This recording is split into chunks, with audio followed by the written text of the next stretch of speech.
What I've got for you today is a series of StarCraft 2 that has inspired Terran players around the world over the last couple of weeks. I almost kind of feel like I shouldn't be making a video about this because I have been losing to these strategies over and over and over again. And honestly, I haven't even really found a correct solution yet. So maybe I'm shooting myself in the foot. But spotting right here in the top right-hand corner, playing with the red Terran SCVs. From Germany, we have none other than HeroMarine. His opponent in the opposite corner with the blue Zerg drones, he goes by the name of Reynor. This particular series was played recently at HomeStory Cup 24. Now, I'm going to give you a little bit of backstory because it might be relevant for the end result of this particular match. First and foremost, normally at HomeStory Cup, as we do have a comment center first right here for HeroMarine, normally at HomeStory Cup, HeroMarine makes pizza for everybody. Normally at HomeStory Cup, HeroMarine, rather than staying at a nearby hotel, he travels back and forth every single day because apparently he lives relatively close by. This time around, however, HeroMarine had been practicing hard. He decided to take a hotel, he decided to skip the pizzas, although on the final day he did still make a couple. I ended up eating a Gape pizza, it was pretty nice, I'm not gonna lie, he makes great pizza. But anyways, he was taking this particular tournament a lot more seriously than he normally does. On the flip side, Mr. Reynor, this was played on day number 2 of HomeStory Cup. He wasn't playing on day 1, so we had 4 groups with 6 players each. Reynor was playing in Group C, which, well, I think, no, Group C or Group D, I'm not exactly sure. Anyways, long story short, he wasn't playing on day 1, and he was playing on day number 2, and this was played on the second day of the tournament. Let's just say that Reynor on day 1 decided to have a couple too many beverages. Yeah, he was having a grand old time hanging out with guys like, for example, Stefano, and, well, challenging them to, a drink off. Probably not a great strategy. I'll be honest with you, if you're a pro gamer, probably not what you want to do, especially not against guys like, for example, Stefano. So Reynor was having a tough day. This was played at about 11 PM as the final series for both of these players that they had to play that day. So, with all of that being said, Reynor is definitely not feeling great. HeroMarine has been practicing very hard. And because of that, he brings out some very feisty builds. So let's look at this strategy right here from HeroMarine. We have a supply depot into a command center, into a barracks, then a third command center into double gas in the main base. Already, this is exceptionally greedy. However, most Terran players these days, they do like to still open up with a Banshee quickly, right? Maybe a Cyclone or 2. It's really quite difficult for Zergs to go for early game aggression. Baneling busts generally don't work at this level of play. I mean, maybe it would be good against this particular build for HeroMarine, but against the average Terran build, it's not really what you want to bring to the table. Same for like a Roach Ravager attack. We see guys like, for example, Dark occasionally mix it in, but Banshee openers just shut it down so hard. So this is an exceptionally greedy start right here for HeroMarine. And I want to tell you that it's also very critical to what he is about to bring out. So 2 more gases over here as well on the low ground. He is just trying to pump up that economy. Okay, so it has begun. Factory number 1. Factory number 2. We're gonna build factories all the way until factory number 5, if I'm not mistaken. So HeroMarine basically just spending all of his resources right now on making as many factories as he can possibly produce. In the meantime, on the other side of the map, Reynor is happily macroing up, having a grand old time. He's not being harassed, he's able to spread his creep around, he's dealing, well, he's dealing no damage to his opponent, but he is pumping out the drones, right? And this is the Zerg happy place. This is what Zerg players want to do every single game. If they can just make a whole lot of drones, life is pretty great. Now, my favorite part about this particular build here for HeroMarine is that it actually goes horribly wrong in just a moment. You'll see what I'm talking about. It actually goes horribly wrong for him. As we do have the factory lifting off, only to go back down to make a tech lab. So I believe we're going reactors on 4 of the factories. And then we're going 1 factory with a tech lab, so we can go for the Hurricane Thrusters ability, which is the Cyclone speed upgrade. And then on top of that, also eventually the Infernal Pre-Igniter upgrade. That is the Blue Flame upgrade. So here we go. Loads of factories coming up already. Very handy here for the Terran to be able to pump out tons and tons of units. Now, I've been losing against this strategy quite a bit. If you are a Terran player, and maybe you're struggling in TVZ, or maybe you're just looking to mix it up because you're a little bit bored of the good old standard, look at this. Reynor gets a perfect scout. He gets a perfect scout, he sees exactly what his opponent is doing. He starts powering out tons of Zerglings at this point. You will see the real strength of this build in just a moment, okay? So we have a lair coming up, we have a Baneling nest now about halfway done, and Reynor just got a perfect scout on the opponent's side of the map. Hurricane Thrusters is about halfway done. We're gonna fly the barracks forward right now as well, because we're not gonna use it anymore. The only purpose for this barrack was to pump out 4 Marines. Those Marines, by the way, were set up on the perimeter to make sure that Overlord scouts were not gonna be able to get a, well, early game scout in. Zerglings are going in for the run by right now, and this is super annoying. In the meantime, we have a push over here straight through the center of the map. Now, this is where stuff goes horribly wrong for HeroMarine. First off, he loses a bunch of workers over here. And then secondly, and much more importantly, this army gets absolutely massacred. So Big Gabe loses, well, 8 SCVs at home, and then at the same time, his first army gets absolutely destroyed. Reynor's thinking right now, okay, my Baneling speed is about, maybe halfway done or so. I haven't really taken any economical damage whatsoever. I've killed my opponent's army, I've killed a bunch of SCVs. I think I can start dealing some damage on the other side of the map. And rightfully so. This would be, at least with the previous iteration of the Cyclone, this would be a moment where Zerg can just, well, walk over the Terran army. So look at this. Reynor decides to pump out 22 Banelings at this point, and he's making as many Zerglings as he can possibly afford. 4th hatchery is coming up over here at the bottom of the map. Maybe we did slack on just one of those sets of Queen Injects, because he's got a bit more money in the bank than you ideally want to have, but honestly, 400 minerals, nothing all too crazy. And HeroMarine has no idea about what's going on until right now. So here come the Banelings, here come the Zerglings. And just look at this fight. So I was originally casting this game live. I was like, well, that looks pretty fantastic for Reynor, no? Reynor kills more SCVs. 14 of them, 16 of them, 19 of them end up going down.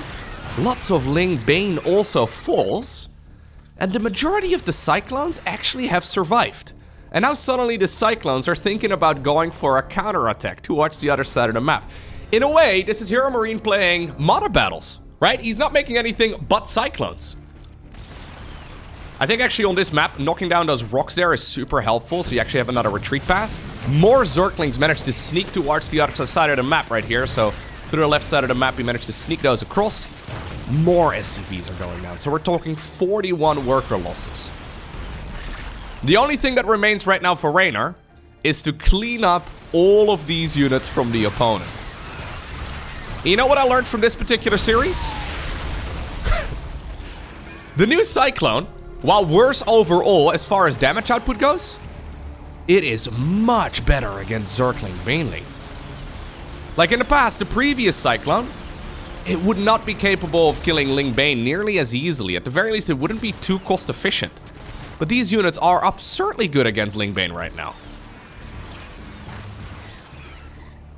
The Cyclones drive forward. We don't really have energy right now for a scan. Once again, an attempted run-by over here and a surround by the Zerg. And he does get the wraparound on a lot of these Cyclones. But the Cyclones just stay alive. And this is the exact strategy that I've been losing against repeatedly over and over and over again. HeroMarine comes up with a new build order. It doesn't even go particularly well, and he absolutely murders Reynor. I remembered the first game of this series very clearly. I'm not 100% sure about this one. If I'm not mistaken, HeroMarine does decide to play Mech once again, but he decides to go about it a little bit differently. We'll have to keep an eye out on exactly what he decides to do. Either way, Reynor certainly caught off guard there. One thing I noticed, by the way, as I've been trying to come up with counters against that particular style, your best bet, right, is to kill it early on. So if you realize, okay, my opponent is playing very greedy, just putting down a Roach Warren and building a bunch of stuff just shuts down Terrans right from the start, because they literally have like 4 Marines until the first Cyclones hit the battlefield. So early game, you can win pretty easily. But the problem is, you can't really scout that as a Zerg. Like, how do you figure that out? 4 Marines out, they can deny Overlord scouts very handily. And honestly, if you go in for an Overlord scout, you're already too late with your attack. Because, well, then you would have to make another Overlord, and that's pretty costly. So I'm not sure exactly. So if you are playing, right, in a macro game against somebody who goes for that style as Zerg, I've been going like mostly Hydra Ling. And I noticed on live stream, actually, on the live stream a couple days ago, that The stats of the Hydralisk and the Cyclone are pretty comparable. The Cyclone is better in almost every way, and it comes out significantly earlier too. I'd never really thought about it, but the new Cyclone is very much so like a Terran Hydralisk. They obviously have that lock-on ability, they fire incredibly fast, but they have more sustain. They're ever so slightly more expensive. It really is sort of like a Terran Hydralisk. Anyways, Reynor decides to go for a quick triple hatch opener here once again. Nothing all too weird. This time around, we do have a different start here for HeroMarine, so he doesn't want to play the same greedy build, or the same greedy build radar multiple times in a row.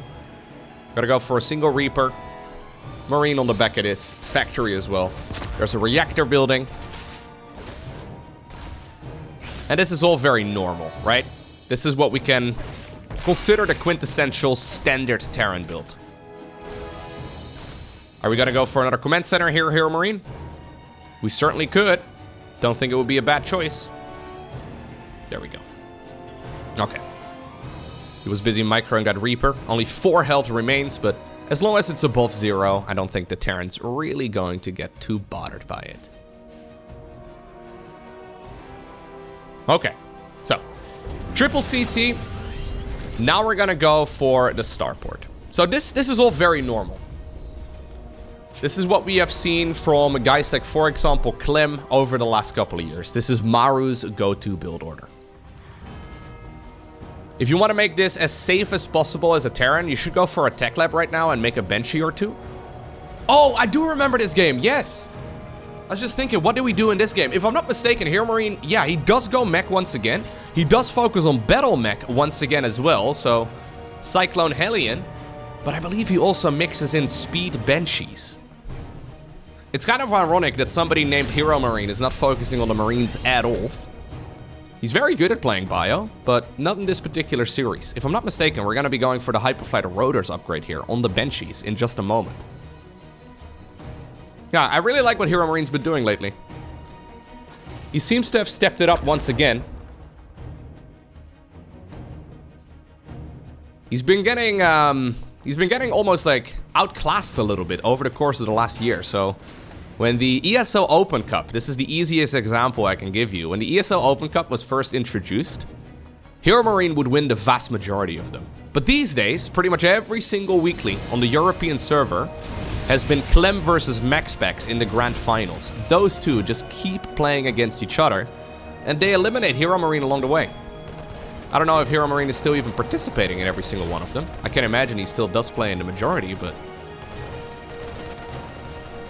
he's not been winning nearly as many, so I can imagine that's been bothering him as well. It's time to get back into the swing of things, right? Tighten the belt. Get back into the practice. Okay. So, there's the second factory, finally. So a much later second factory than in the previous game, but also a much safer build overall. Reynor just scouted exactly what he's playing against, although I don't think he saw the second factory. No, he did not see the second factory, so he doesn't yet know that it's a tech transition straight towards Terran Mech. We have a Benchy out. Benchy just chilling over here, maybe a little concerned for a potential Roach run by. None of that is happening though here for Reynor. He is just playing as normal a game as possible, albeit one where he skipped the Baneling Nest. So I'm not sure exactly what's going on there. Why did we rush up to a lair? Is it just for an Overseer? Alright, well, Overseer is going to finish up at the perfect time. Still though, Queens end up taking a bunch of damage. Yeah, those Hellions are really putting in quite a bit of work too. There's the Hyperflight Rotors upgrade after the Cloaking Field for those Banshees. So Reynor not actually getting any tech. Now finally is when we go double Evo and a Baneling Nest. I think that's a mistake. He probably forgot his Baneling Nest. Generally, when you go for a quick lair like that, it is definitely also for the Overseer, but primarily for Bane speed. But here come the Cyclones once again. So it's a bit of a different approach. This is less of a timing attack right here from HeroMarine and more like a macro mech type of opener.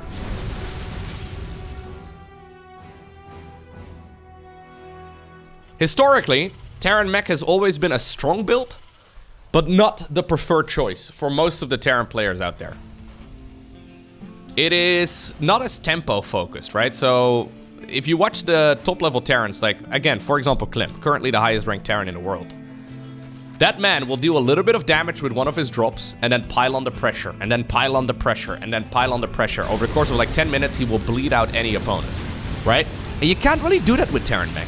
So it functions entirely differently compared to a bio-based Terran army. You can obviously play bio in multiple ways as well.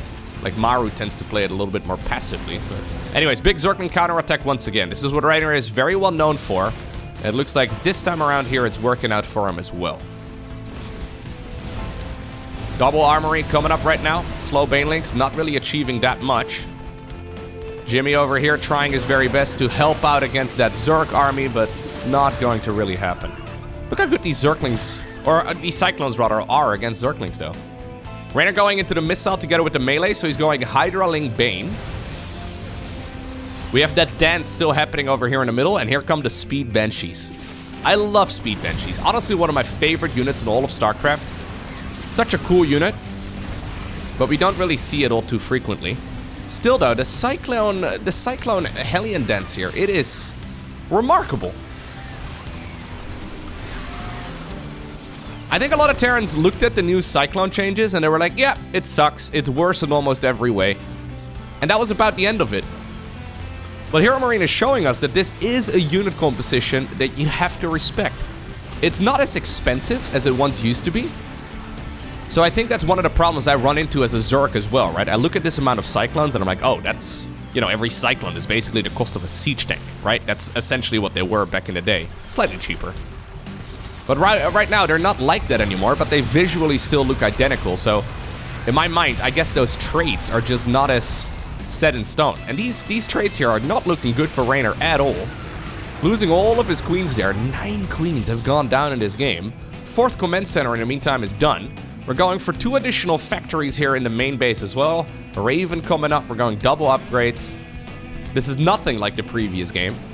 Maybe a slightly similar unit composition over here by HeroMarine, but ultimately this is a much more macro-focused style instead.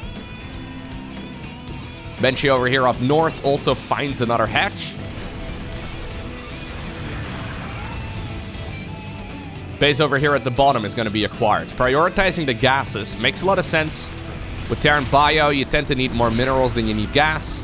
With Terran Mech, you tend to need more gas than you need minerals. Beautiful stuff. Okay. Cloaked Banshee trying to fly around, trying to get whatever damage it can. Looks like Brenda over here did end up killing that Banshee.